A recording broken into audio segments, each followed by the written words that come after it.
सत्यधर्मयुताय च भजतां सत्पुरुषाय नमतां सत्यादिव्यप्राप्तोत्तां पञ्चाशत्वर्षपूजकां सत्यप्रमोदतीर्थाचां मोहिन्याय सुधारतां हंसभूतमहाचार्यं सत्यज्ञानदृष्टं विद्यामान्यगुरुं वन्दे विद्वत्पद्मदिवाकरं नमः हरिः ओम् जन्माद्यस्येतोन्मयादितल्पश्चाप्येकविस्मत्परा तेने ब्रह्म प्रलयादितमयं तेजो वायुदाय सानिमयो यत्र त्रिसर्गो मृषा धाम्नास्तेन सदा निरस्तकुहकं सत्यं परं धीमहि निगमकल्पतरोर्गलितं फलं शुकमुखादमृतद्रवसंयुतं पिबत भागवतं रसमालयं मुहुरहो रसिकाः भुवि भावुकाः स्वामी राजस्य तस्य धीमतः न प्राभूत् यत्र निर्मुक्तो ब्रह्मदण्डो दुरत्ययः ಸ್ವಾಮಿ ನಾನು ಕೇಳಿದ್ದೇನೆ ಅಂಬರೀಷ ಮಹಾರಾಜ ನಾಭಾಗನ ಮಗನಾದ ಅಂಬರೀಷ ಮಹಾರಾಜ ಅವನಿಗೆ ಬ್ರಹ್ಮದಂಡ ಅಂದರೆ ಆ ಬ್ರಹ್ಮಜ್ಞಾನಿಗಳ ಶಾಪ ಕೂಡ ಏನು ಮಾಡಲಿಲ್ಲ ಅಂತ ಕೇಳಿದ್ದೇನೆ ನಾನು ಅಲ್ವಾ. ನಾವು ರಾಮಾಯಣದಲ್ಲಿ ನೋಡಿದ್ದೇವೆ ವಿಶ್ವಾಮಿತ್ರ ಮತ್ತು ವಸಿಷ್ಠರ ನಡುವಿನ ಆ ಸಮರದಲ್ಲಿ ವಿಶ್ವಾಮಿತ್ರರು ಆ ವಸಿಷ್ಠರ ಆ ಕಾಮಧೇನುವನ್ನು ವಹಿಸಿದಾಗ ಅನೇಕ ಶಸ್ತ್ರಾಸ್ತ್ರಗಳನ್ನು ಪ್ರಯೋಗ ಮಾಡ್ತಾರೆ. ಆವಾಗ ವಸಿಷ್ಠರು ತಮ್ಮ ಆ ಕಮಂಡಲದಲ್ಲಿ ಇದರಿಂದ ಅದನ್ನ ಎಲ್ಲ ತಡೀತಾರೆ. ಆವಾಗ ಒಂದು ಮಾತು ಹೇಳ್ತಾರೆ, ದಿಗ್ಬಲಂ ಕ್ಷಾತ್ರ ಬಲಂ ಬ್ರಹ್ಮ ತೇಜೋ ಬಲಂ ಬಲಂ. ಹಾಗಾದ್ರೆ ಕ್ಷತ್ರಿಯರ ಬಲಕ್ಕೆ ಏನು ಪ್ರಯೋಜನ ಇಲ್ಲ, ಅದು ಬ್ರಹ್ಮ ತೇಜೋ ಬಲಂ ಬಲಂ. ಆ ಬ್ರಹ್ಮ ತೇಜ ಕೂಡ ಇಲ್ಲೇನಾಯ್ತು, ಅಂಬರೀಷನ ಪ್ರಸಂಗದಲ್ಲಿ ಸೋತ್ ಹೋಗಿದೆಯಲ್ಲ, ಇದಕ್ಕೆ ಕಾರಣ ಏನು ಅಂತ ಕೇಳಿದಾಗ ಅಂಬರೀಷೋ ಮಹಾಭಾಗ ಸಪ್ತ ದೀಪವತಿ ಮಹಿಂ ಅವ್ಯಯಾಂಚ ಸಿಯಂ ಲಬ್ಧ್ವಾ ಯುವಂಚ ಅತುಲಂ ಭುವಿ. ನೋಡಿ, ಅವನಿಗೆ ಸಪ್ತ ದ್ವೀಪಗಳ ಒಡೆತನ ಸಿಕ್ಕಿದೆ. ನಮಗೆ ಒಂದು ಆಫೀಸಿನ ಅಧಿಕಾರ ಸಿಕ್ಕರೆ ನಮ್ಮನ್ನು ಹಿಡಿಯೋರಿಡೋದಿಲ್ಲ. ಸಪ್ತ ದ್ವೀಪಗಳ ಒಡೆತನ ಅವನಿಗೆ ಸಿಕ್ಕರೂ ಕೂಡ ಹೇಳ್ತಾನೆ, ಮೇನೆ ಅತಿ ದುರ್ಲಭಂ ಪುಂಸಾಂ ಸರ್ವಂ ತತ್ ಸ್ವಪ್ನ ಸಂಸ್ತುತಂ. ನಾನು ನೋಡ್ತಾ ಇರೋದು ಒಂದು ಸ್ವಪ್ನ. ಈ ಸ್ವಪ್ನ ಯಾವಾಗ ಮುಗಿಯುತ್ತೆ ಅಂತ ಗೊತ್ತಿಲ್ಲ. ಈ ರೀತಿ ಜೀವನವನ್ನ, ಈ ಜೀವನ ಸ್ಥಿರ, ಇದು ಸುಳ್ಳು ಅಂತ ನಶ್ವರ ಅಸ್ಥಿರ ಅನ್ನುವ ರೀತಿಯಲ್ಲಿ ನೋಡ್ತಾ ಇದ್ದಾನೆ. ಹೇಳ್ತಾನೆ ಸ್ವಪ್ನ ತುಲ್ಯಂ.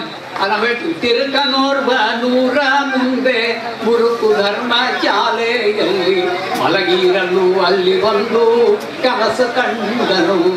ಪುರದ ರಾಜ್ಯ ಸತ್ತ ನಮಗೆ ವರಕುಮಾರರಿಲ್ಲದಿರಲು. ಹೀಗೆ ಆ ಕಥೆ ಬರುತ್ತೆ. ಹಾಗಾದ್ರೆ ತಿರುಕ ಮಲಗಿದ್ದಾನೆ, ಕನಸು ಕಾಣ್ತಾ ಇದ್ದಾನೆ. ಪುರದ ರಾಜ ಸತ್ತ, ಆನೆಯ ಸೊಂಡಿಲಲ್ಲಿ ಮಾಲೆಯನ್ನು ಕೊಟ್ಟಿದ್ದಾರೆ.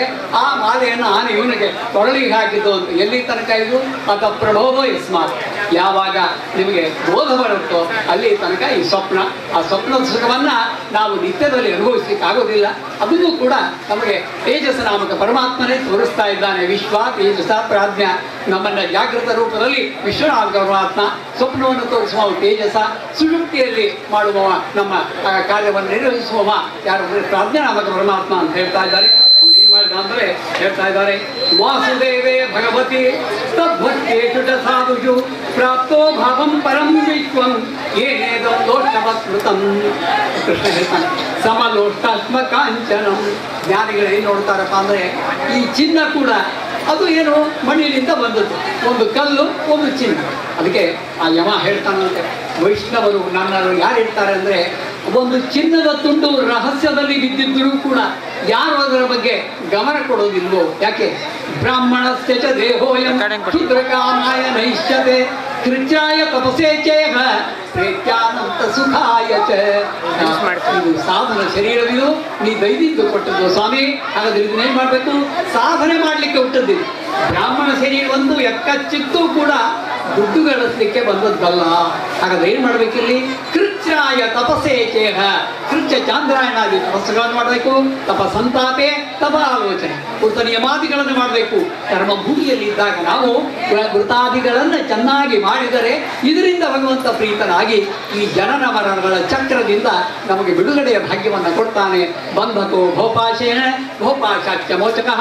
ಅವನನ್ನು ನಮ್ಮನ್ನು ಈ ಬಂಧನದಲ್ಲಿ ಸಿಲುಕಿದವನು ಅವನೇ, ಬಿಡಿಸುವವನೇ. ಆದ್ದರಿಂದ ರುದ್ರದೇವರು ಮಾರ್ಕಂಡೇಯರು ತಪಸ್ಸು ಮಾಡಿದಾಗ ಹೇಳ್ತಾರೆ, ರುದ್ರದೇವರು ಅಹಂ ಭೋಗ ಪ್ರದೋ ವತ್ಸ ಮೋಕ್ಷದಸ್ತು ಜನಾರ್ದನ.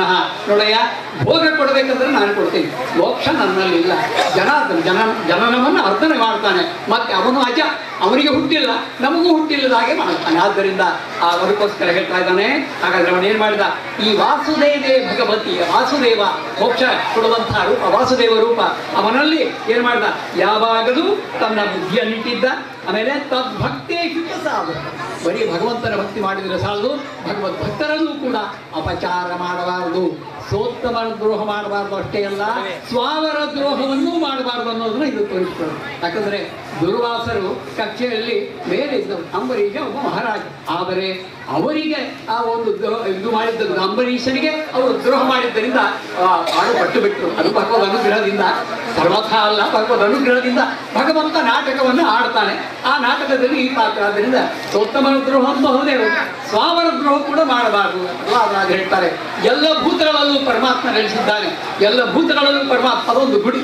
ಆದ್ದರಿಂದ ಯಾರಿಗೂ ನ ದ್ರೋಹ ಮಾಚನೆಯುತ್ತದೆ, ಯಾರಿಗೂ ದ್ರೋಹವನ್ನು ಮಾಡಬೇಡ. ಆದ್ದರಿಂದ ಹೇಳ್ತಾನೆ, ಹೇಗಿದ್ದ ಅವನು ಸವೈ ತದ್ಧಾಮ ಪರಮಮ್ಮಮ, ಭಾರತ ಅಲ್ಲಿ ಬಾ ಅಂತ ಕರ್ಕೋತಾನೆ. ಆದ್ದರಿಂದ ಅವನೇನ್ ಮಾಡಿದ್ದಾನೆ, ಆ ಮನಸ್ಸನ್ನ ಕೃಷ್ಣ ಪಾದಾರದಿಂದಲೂ ಇಟ್ಟಿದ್ದಾನೆ. ಅದಕ್ಕೆ ಮಕ್ಕಳು ಹೇಳ್ತಾನೆ, ಹೇ ಕೃಷ್ಣ ತವ ಪಾದ ಪಂಕಜ ಪಂಜರಾಂತೆ ಅತ್ಯೈವ ಮೇ ವಿಶತು ಮಾನಸ ರಾಜಹಂಸಃ ಪ್ರಾಣತ್ರಯಾಣ ಸಮಯೇ ಕಫವಾತ ಪಿತ್ತೈಹಿ ಕಂಠಾವರೋಧನವಿದೋ ಸ್ಮರಣಂ ಕುತಸ್ತೆ. ನೋಡತ್ತ, ನಮಗೆ ಶರೀರದಲ್ಲಿ ಸಾಧ್ಯವಿದ್ದಾಗ, ಶರೀರದಲ್ಲಿ ಆರೋಗ್ಯವಿದ್ದಾಗ, ನಮ್ಮ ಮನಸ್ಸು ನಮ್ಮ ಕೈಯಲ್ಲಿರುವಾಗ ಆ ಮನಸ್ಸನ್ನು ಎಲ್ಲಿಡಬೇಕಂತೆ, ಕೃಷ್ಣನ ಪಾದ ಪಂಕಜ ಎನ್ನುವಂಥ ಪಂಜರದಲ್ಲಿ ಇಡಬೇಕು. ಯಾಕೆ, ಅದು ರಾಜಹಂಸ, ಅದು ಬೇಡಂದ್ರೂ ಎಲ್ಲ ಹೋಗುತ್ತೆ. ಇಲ್ಲೇ ಕೂತಿರ್ತೀವಿ ನಾವು, ಎಲ್ಲೋ ಅಮೇಲೆ ಹೋಗಲ್ಲ, ಮನಸ್ಸು ಹೋಗಿ ಬಂದ್ಬಿಡುತ್ತೆ. ಆದ್ದರಿಂದ ಮನಸ್ಸು ಹೇಗಿರ್ಬೇಕಾಗತ್ತೆ, ಎಲ್ಲೆಲ್ಲೋ ಸಂಚಾರ ಮಾಡಬಾರದು. ಆ ಕೃಷ್ಣನ ಪಾದ ಕಮಲಗಳೆಂಬ ಪಂಜರದಲ್ಲಿ ಇವತ್ತೇ ಇಡಬೇಕು. ಯಾಕೆ ಅಲ್ಲ, ಅಂತೆ ನಾರಾಯಣ ಸ್ಮೃತಿ ಕೊನೆಗೆ ಮಾಡೋಣ ಅಲ್ವಾ, ಅಂತಕಾಲದಲ್ಲಿ ಮಾಡಿದರೆ ಸಾಕು ಅಲ್ಲ. ಅಂತಕಾಲದಲ್ಲಿ ಮಾಡಬೇಕಾದ್ರೆ ನಿತ್ಯವೂ ನೀವು ಆ ಭಕ್ತಿಯನ್ನ ಮಾಡಿದ್ದರೆ, ಆ ಭಗವಂತನಲ್ಲಿ ಭಕ್ತಿ ನಿರಂತರವಾಗಿ ಮಾಡಿದ್ದರೆ ಸಂತಸಂತಿ ಭವಿಷ್ಯತಿ. ಜ್ಞಾನಾಗ್ನಿ ಸರ್ವಕರ್ಮಾಣಿ ಯೋಚನೆ ಮಾಡಬೇಕು. ಎಷ್ಟೋ ಸಾವಿರ ಆ ಅರಳಿ ಅಂಡಿಗೆಗಳಿರ್ತವೆ, ಅದನ್ನು ಸುಡ್ಲಿಕ್ಕೆ ಒಂದು ಲಾರಿ ಗಟ್ಟಲೆ ಬೆಂಕಿ ಬೇಕಾಗಿಲ್ಲ. ಹಾಗಾದ್ರೆ ನನ್ನ ಜ್ಞಾನವನ್ನು ಸಂಪಾದಿಸು, ಅದರಿಂದ ನಿನ್ನ ಕರ್ಮಗಳೆಲ್ಲ ಸರಿಯುತ್ತವೆ. ಯಾರು ಏಕಏವ ಜಾಯತೆ ಜಂತು ಏಕಏವ ಪ್ರವೀಯತೆ ಕೊಟ್ಟಿದ್ದೇನೆ ಅಂದ್ರೆ ಅರ್ಥ ಏನು, ನಿನ್ನ ಮುಂದೆ ಎಲ್ಲ ಹೋಗ್ತಾರೆ ಅಂತ ಅರ್ಥ. ಅರ್ಥಾಯ್ತಾ? ನಿನಗೊಬ್ಬರಿಗೆ ಕೊಟ್ಟಿಲ್ಲ, ನಿನಗೊಬ್ಬರು ಎಲ್ಲರೂ ಬಂಧು ಬಾಂಧವರೊಟ್ಟಿಗೆ ಇರ್ತಿ ಅಂತಲ್ಲ, ನಿನಗೆ ದೀರ್ಘಾಯುಷ್ಯ ಸಾವಿರ ವರ್ಷ, ಅದು ಬಾಕಿನೂ ಹೋಗ್ತಾವಲ್ಲ, ಆಗ ನೋಡ್ತೋದ್ ಕೂಡು. ಭದ್ರಂ ಕರ್ಣೇವಿ ಸುಡಿಯಾಮದೇವ ಭದ್ರಂ ಪಶ್ಯೇಮ ಅಕ್ವೀರಯತ್ರ. ಹಾಗಾದ್ರೆ ನಾವು ಜೀವನದಲ್ಲಿ ಇರುವಷ್ಟು ದಿನ ಏನ್ ಮಾಡಬೇಕು, ಮಂಗಳವನ್ನು ಕೇಳಬೇಕು, ಮಂಗಲವನ್ನು ನೋಡಬೇಕು. ಮುಂದೆ ಅಮಂಗಲ ಆಗೋದಿದ್ರೆ ದಾರಿ ಬಿಡಬೇಕು. ಈ ಮಾತನ್ನ ಯಾರು ನಮ್ಮ ವೇದವ್ಯಾಸರು ಸತ್ಯವತಿಗೆ ಹೇಳ್ತಾರೆ. ಸತ್ಯವತಿ ಯಾವಾಗ ಪಾಂಡವರು ಕೌರವರು ಇವರನ್ನ ಕರ್ಕೊಂಡು ಬಂದರು, ಪಾಂಡವರು ಮನದಲ್ಲಿದ್ದವ್ರನ್ನ ಕರ್ಕೊಂಡು ಪುರಪ್ರವೇಶ ಮಾಡಿದರು. ಪಾಂಡವರು ಕೌರವರ ನಡುವೆ ಸಣ್ಣದಾಗಿ ಜಗಳ ಪ್ರಾರಂಭವಾಯಿತು. ಆವಾಗ ಸತ್ಯವತಿಗೆ ಹೇಳಿದ್ರಮ್ಮ, ಇಷ್ಟೊತ್ತು ತನಕ ನೋಡಿದೆಯಲ್ಲ, ಇದು ಚಂದ, ಇನ್ನು ಮುಂದೆ ನೋಡಬೇಕು. ಶ್ವಃ ಶ್ವಃ ಪಾಪಿಷ್ಠ ದಿವಸಾಹ ಪೃಥ್ವಿ ಗತ ಯೌವನ. ಇನ್ನು ದಿನದಿನಕ್ಕೆ ಅವತ್ತೇ 5000 ವರ್ಷಗಳ ಹಿಂದೆನೇ ಹೇಳಿದ್ದಾರೆ, ದಿನದಿನಕ್ಕೂ ಪಾಪಿಷ್ಠ ದಿವಸಗಳು ಬರ್ತದೆ. ಈಗ ನಾವು ನೋಡ್ತೇವೆ ಪೇಪರ್ತಾರೆ 3 ವರ್ಷದ ಹುಡುಗಿ, ಇವೆಲ್ಲ ನೋಡಿ, ಶ್ವಃ ಶ್ವಃ ಪಾಪಿಷ್ಠ ದಿವಸಾಹ ಪೃಥ್ವಿ ಗತ ಯೌವನ. ಪೃಥ್ವಿಯ ಯೌವನ ಮುಗಿದು ಹೋಗ್ತಮ್ಮ, ಇನ್ನು ನಿನ್ನ ಸಾಧನೆ ಮಾಡ್ಕೊಂಡು ನೀನ್ ಮೇಲೆ ಹೋಗು. ಈ ಮಕ್ಕಳನ್ನ ನೋಡ್ಕೊತುಕೊಂಡು ಇನ್ನು ದುರಂತ, ಇನ್ನು ಹೊಡೆದಾಡ್ತಾ ಇದ್ದೀವಿ. ಆದ್ದರಿಂದ ವ್ಯಾಮೋಹ ಸರಿಯಲ್ಲ. ನಾನೇ ನಿನ್ನ ಮಗನಾಗಿ ಬಂದರೂ ಕೂಡ ಅಲ್ಲಿ ಎಕ್ಸಂಪ್ಷನ್ ಕೊಡಲ್ಲ. ಅಲ್ಲ, ನಮ್ಮವ್ವ ಯಾವಾಗ ನೋಡಿ, ದಶರಥ ರಾಮ ತಂದೆಗೆ ಶಾಪ ಬಂದಿದೆ ಆಯ್ತಾ, ಶ್ರವಣ ಕುಮಾರನ ತಂದೆ ತಾಯಿಗಳ ಶಾಪ ಬಂದಿದೆ, ಇವನು ದೇವರಲ್ವಾ, ಕರ್ತುಂ ಅಕರ್ತುಂ ಅನ್ಯಥಾ ಕರ್ತುಂ ಅಭಿಷಕ್ತ, ಹೋಗಲಿ ಬಿಡಪ್ಪ, ನಾನು ಪಟ್ಟಾಭಿಷೇಕ ಆದ್ಮೇಲೆ ಹೋಗಪ್ಪ ಅನ್ನ ಇಲ್ಲ. ವಿಯೋಗ ಆಗಬೇಕು, ಪುತ್ರ ವಿಯೋಗ ಆಗಬೇಕು, ಅದರಿಂದ ಮರಳಾಗಬೇಕು. ಇದು ಶತಸಿದ್ಧ ಅಲ್ವಾ. ಹಸದ್ಧಿ ಕ್ರಿಯತೆ ಕರ್ಮ ಕೃತದ್ಧಿ ಪರಿಪಚ್ಛತೆ ಅವಶ್ಯಮೇವ ಭೋಕ್ತವ್ಯಂ ಕೃತಕರ್ಮ ಶುಭಾಶುಭ.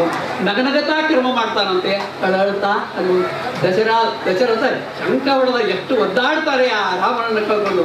ರಾಮನೇ ದೇವರು, ದೇವರಾಗೇ ಬಂದು ದೇವರೇ ಮಗನಾಗಿ ಬಂದರೂ ಕೂಡ ನಿಮ್ಮ ಹರಿಣಾಪಿ ಹರೇಣಾಪಿ ಬ್ರಹ್ಮಣಾಪಿ ಸುರೈರಪಿ ಲಲಾಟ ಲಿಖಿತ ರೇಖಾಂ ಪರಿಮಾಷ್ಟು ನಶಕ್ಯತೆ ಸಾರಿ ಅಂತ ಹೇಳ್ಬಿಟ್ಟು. ಆದ್ದರಿಂದ ಇಲ್ಲಿ ಅವನು ದಾನ ಮಾಡಿದ್ದಾನಂತೆ.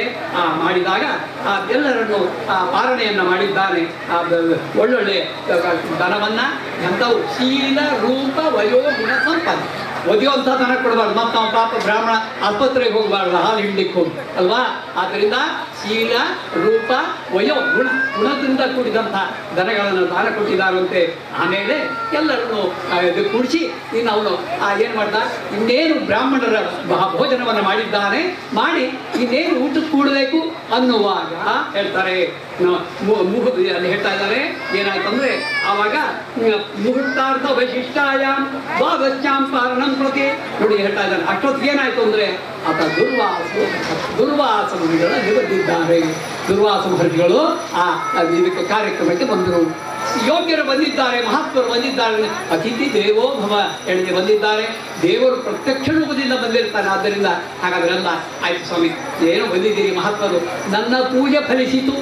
ನೀವೇನೋ ಮಾಡುವಾಗ ಯಾರೋ ಒಬ್ರು ಮಹಾತ್ಮರು ಬಂದರು ಅಂದರೆ ಇದು ದೇವರಿಗೆ ಮುಟ್ಟಿದೆ. ಯಾಕಂದರೆ ದೇವರು ತಾನಾಗಿ ಹೇಳೋದಿಲ್ಲಲ್ಲ. ಮತ್ತೆ ಅಚ್ಯುತ ಗುರುದ್ವಾರ ಪ್ರಸಾದಕೃತ ಅಲ್ವಾ, ಗುರುದ್ವಾರ ಆಗ್ಬೇಕು. ಹಾಗಾದ್ರೆ ಬಂದಿದ್ದೀರಿ ನೀವು ಸಾಮಾನ್ಯರಲ್ಲ, ದ್ರವಸೂತರು, ಹೋಗಿ ಸ್ನಾನ ಮಾಡಿ ಬನ್ನಿ ಅಂತ ಹೇಳಿದ್ದಾನೆ. ಇವರು ಹೋದರು. ಹೋಗಿ ಏನು ಮಾಡಿದ್ರು ಅಂದರೆ ಅಲ್ಲಿ ಹೋದವರು ಕಾಲಿಂದಿ ನದಿಗೆ ಹೋದವರು ಎಷ್ಟೊತ್ತಾದರೂ ಬರೋದೇ ಇಲ್ಲ. ಈ ಬ್ರಾಹ್ಮಣ ಕಾಯ್ತಾ ಇದ್ದಾನೆ, ಉಪವಾಸ ಮಾಡಿದ್ದಾನೆ. ನೋಡಿ ನಮ್ಮ ಹಣೆ ಬರೆಯ ಏನಿರುತ್ತೆ ಸಾಧನೆ, ಇದು ಹರಿವಾಸರ ಬಂದ್ಬಿಟ್ರೆ ಟೈಮ್ ಇಟ್ಟು ಕರೆಕ್ಟಾಗಿ ಅಷ್ಟೊತ್ತಿಗೆ ಹಾಗೆ ಹೊಡ್ಕೊತಾ ಇರುತ್ತೀರಿ ಅನ್ನಗತ ಪ್ರಾಣ ಅಲ್ವಾ, ಅಂಥದ್ದು ಕಾಯ್ತಾ ಇದ್ದಾನೆ. ಈ ಬ್ರಾಹ್ಮಣ ಬರಲೇ ಇಲ್ಲ. ಮುಹೂರ್ತಾರ್ಧ ವಶಿಷ್ಠಾಯ ದ್ವಾದಶ್ಯಾಂ ಕಾರಣಂ ಪ್ರತಿ ಚಿಂತಯಾಮಾಸ ಧರ್ಮಜ್ಞೋ ದ್ವಿಜೈ ತದ್ಧರ್ಮ ಸಂಕಟೈ. ಡೆವಿಲ್ ಅಂಡ್ ಡೀಪ್ ಸಿ ಹೀಗೆ ಮಾಡಿದ್ರು ಕಷ್ಟ, ಹಾಗೆ ಮಾಡಿದ್ರು ಇಷ್ಟೊಬ್ರಿಷ್ಟ ತತ್ತೊಬ್ರಿಷ್ಟ. ಏನು ಮಾಡಬೇಕು? ಹಾಗಾದರೆ ದ್ವಾದಶಿ ಇಷ್ಟು ಒಂದು ವರ್ಷ ಮಾಡ್ಕೊಂಡು ಬಂದಿದ್ದೀವಿ. ಕಾರ್ತೀಕ ಮಾಸದ ದ್ವಾದಶಿ ಹೌದಾ, ಆ ಸಮಯಕ್ಕೆ ಸರಿಯಾಗಿ ಪಾಲನೆ ಮಾಡಬೇಕು. ಎಷ್ಟೋ ಮಠಗಳಲ್ಲಿ 12 ಗಂಟೆ 1 ಗಂಟೆ ರಾಯರ ಊಟ ಆಗಿದೆ, ರಾಯರ ಊಟ ಅಲ್ಲ, ನಮ್ಮ ಊಟನೂ ಆಗಬೇಕು. ಪಾಲನೆಯನ್ನು ಹಾಗೆ ಏಕಾದಶಿ ಉಪವಾಸ ಮುಖ್ಯವೋ ಹಾಗೆ ಪಾಲನೆಯನ್ನು ಕೂಡ ನಾವು ಪಾಲಿಸಬೇಕು, ಅಂದರೆ ಫಲ ಬರುತ್ತೆ ಅಂತ ಹೇಳಿ. ಆದ್ದರಿಂದ ಹಾಗಾದ್ರೆ ಏನಾಯ್ತು ಈಗ ನೋಡಿ ಹೇಳ್ತಾನೆ, ಬ್ರಾಹ್ಮಣ ಅತಿಕ್ರಮೇ ದೋಷವು ದ್ವಾದಶ ಯಥಾರಣೆ. ಬ್ರಾಹ್ಮಣ ಹೇಳಿದ್ದಾನೆ, ಅವನು ಬರಲಿಲ್ಲ ಅಂದರೆ ಅವನನ್ನು ಅತಿಕ್ರಮಣ ಮಾಡಿ ನಾನು ಊಟ ಮಾಡಿದ್ರೆ ಅದು ಹೌದಾ. ಹಾಗಾದರೆ ದ್ವಾದಶಿ ಹೋಗಿಬಿಡ್ತಲ್ಲ, ಬ್ರಾಹ್ಮಣ ಸೌಭಾಗ್ಯ ಕಾಯ್ದು ಕ್ಷಮಸ್ತಾನ ದೇವರು ಇಲ್ಲ. ಒಂದೊಂದ್ಸಲ ಟೆಸ್ಟಿಂಗ್ ಟೈಮ್ ಹೇಗಿರುತ್ತೆ ಅಂದರೆ ಸೇಯಾಂತಿ ಬಹು ವಿಜ್ಞಾನಿ ಭವಂತಿ ಮಹತಾಮಪಿ.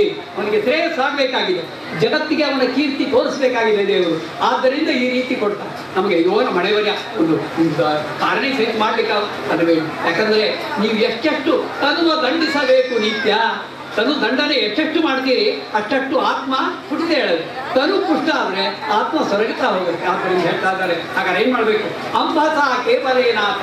ಅಲ್ಲಿ ಬ್ರಾಹ್ಮಣರನ್ನ ಕೇಳ್ದ, ಸ್ವಾಮಿ ಏನು ಮಾಡೋಣ? ಹಾಗಾದ್ರೆ ಅಭಕ್ಷಣಂ, ಆ ನೀರನ್ನು ತಗೊಂಡ್ಬಿಟ್ರೆ ಅದು ಉಪವಾಸ ಮಾಡಿದ ಹಾಗೂ ಆಗತ್ತೆ, ಉಪವಾಸನ ಮುರಿದ ಹಾಗೂ ಆಗತ್ತೆ ಅಂತ ಹೇಳಿ ಎಲ್ಲರನ್ನ ಅನುಮತಿಕೊಂಡು ಆ ನೀರನ್ನು ಕುಡಿದಿದ್ದಾನೆ. ಇತ್ಯಪಪ್ರಾಶ ರಾಜರ್ಷಿ ಚಿಂತೆಯನ್ನು ಮನಸ್ಸಾಚ್ಯುತನು. ಈಗ ಮಾಡಿ ಆರಾಮ್ ಮಲ್ಕೊಂಡಿಲ್ಲ, ಅಯ್ಯೋ ನಾನು ಅಪಚಾರ ಮಾಡಿದ್ದೇನೆ ಅಂತ ಅವನ ಮನಸ್ಸಿನಲ್ಲಿದೆ. ಬ್ರಾಹ್ಮಣ ಹೋಗಿದ್ದಾನೆ, ಅವನು ಬರೋದೊಳಗೆ ನೀರು ಕುಡಿದ್ಬಿಟ್ನಲ್ಲ ನಾನು ಅಂತ ಮನಸ್ಸಿನಲ್ಲಿದೆ. ಆದ್ದರಿಂದ ಅಚ್ಯುತ, ಈ ನನ್ನ ವೃತ್ತಕ್ಕೆ ಚ್ಯುತಿ ಬರಬಾರ್ದು ಅಂತ ಅಚ್ಯುತಾಯ ಅನಂತಾಯ ಗೋವಿಂದ, ಆದ್ದರಿಂದ ಚ್ಯುತಿ ಬರಬಾರ್ದು ಅಂತ ಅಚ್ಯುತನ ಸ್ಮರಣೆಯನ್ನ ಮಾಡುತ್ತಾ ಇದ್ದಾನಂತೆ. ಆವಾಗ ದುರ್ವಾಸಾಯ ಮುನಾಕೂಲ ಕೃತ ಅವಶ್ಯಕ ಆಗತಃ ಅವರು ಹೇಳ್ತಾರೆ. ಮನ್ಯುನ ಪ್ರಚಲತ್ಕಾತ್ರೋ ಕುಟಿಲಾನ್ನ ಬಂದಿದ್ದಾರೆ. ನೋಡಿದ್ರು ಅವರು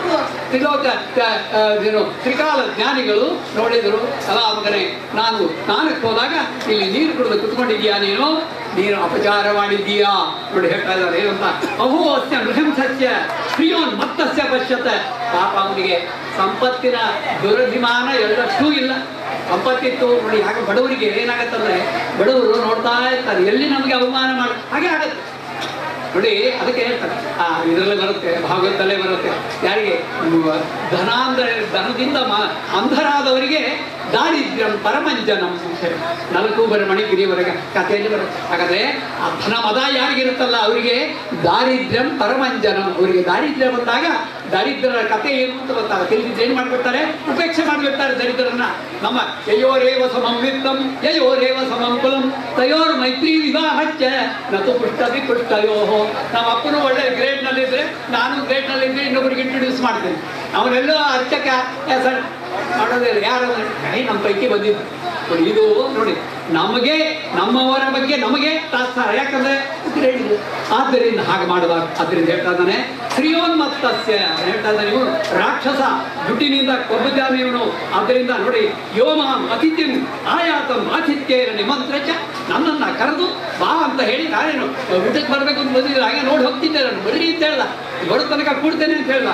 ಇಷ್ಟು ಮಾಡಿ ಅದತ್ವ ಮುಕ್ತವಾಂತಸ್ಯ, ನನಗೆ ಕೊಡದೆ ಊಟ ಮಾಡಿದಂತಾನೆ ಲೆಕ್ಕ ಇದೆ.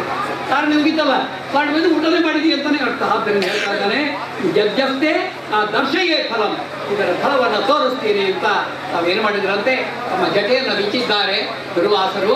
ಆ ಜಟೆಯನ್ನು ನೆಲಕ್ಕೆ ಅರ್ಪಿಸಿದಾಗ ಒಂದು ಕೃತ್ಯ ಅಂದರೆ ಮಾಟ ಪ್ರಯೋಗ ಮಾಡಿದ್ದಾರೆ. ಅದೇನಾಯ್ತು ಅಂತಂದ್ರೆ, ಆ ಮಾಟ ಮಾಡಿದಂತಹ ವ್ಯಕ್ತಿ ಏನ್ ಮಾಡಿದ್ರು, ಆ ಅಂಬರೀಷನ ಹತ್ರ ಹೋಗ್ತಾ ಇದ್ದಾರಂತೆ. ಅಂಬರೀಷ ಮಾತ್ರ ತಮಾಪತಂಕಿ ಜ್ವಲಂತಿ ಅತಿಹಸ್ತಾಂ ಯದಾ ಭೂಮ ಲೇಪಯಂತಿ ಸಮುದ್ದೀಕ್ಷ ನ ಚಚಾಲ ಫಲಾನೃತಃ. ನಾನೇನು ತಪ್ಪು ಮಾಡಿಲ್ಲ, ಭಗವಂತ ನನ್ನ ರಕ್ಷಣೆಗಿದ್ದಾನೆ. ಸ ರಕ್ಷತಿ ರಕ್ಷಿತ ಯೋಹಿ ಗರ್ಭೆ ಅಲ್ವಾ.